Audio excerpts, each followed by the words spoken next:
Lo de Ter Stegen y el Barcelona no es un caso aislado, es en realidad solo la punta del iceberg, porque el club culé a día de hoy es un auténtico polvorín de bochornos e irregularidades. Si os descuidáis un minuto os perdéis de vista de todo el desastre, y la última es la peor de todas.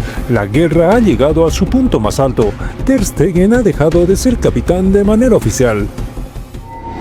Así como lo habéis oído, el club de forma consensuada con la dirección deportiva y el staff técnico han decidido retirarle a atención temporalmente la capitanía del primer equipo.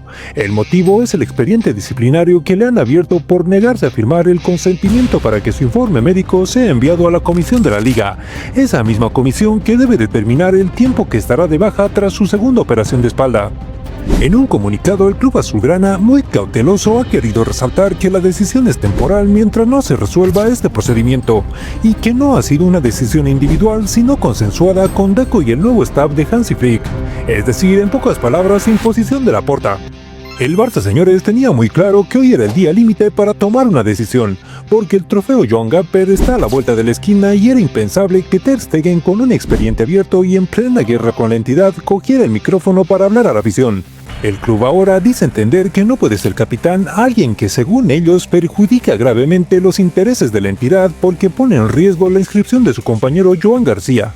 Por otra parte, el guardameta alemán se mantiene firme. Él cree que su recuperación será de 3 meses y no de 4, y que el tema de las inscripciones es, y cito, un problema que debe resolver el club. Pero claro, como os decía, este es solo un capítulo, porque mientras Ter Stegen y el Barça se ensarzan en una guerra pública, la lista de bochornos y despropósitos sigue creciendo, como la salida surrealista de Íñigo Martínez. El Barcelona de repente no pide traspaso y le deja marcharse libre al Al-Nassr, un jugador que por cierto tenía una oferta de 5 millones de Arabia el verano anterior, y que curiosamente no se concretó nada aquella vez. Sin embargo, ahora se dice desde Barcelona que esta salida ayudaría con 14 millones de euros al club para llegar a la regla 1-1, y ya que se ahorrarían ese dinero que pertenecía al sueldo de Íñigo Martínez. Y aquí nos preguntamos por qué todos los jugadores del Barcelona cuando llegan nos cuentan que sus sueldos son bajísimos, que el jugador está haciendo un esfuerzo y que trabajan casi gratis, pero cuando se van de repente sus salarios son tan altos que liberan 14 millones y hasta ayudan a la regla 1-1.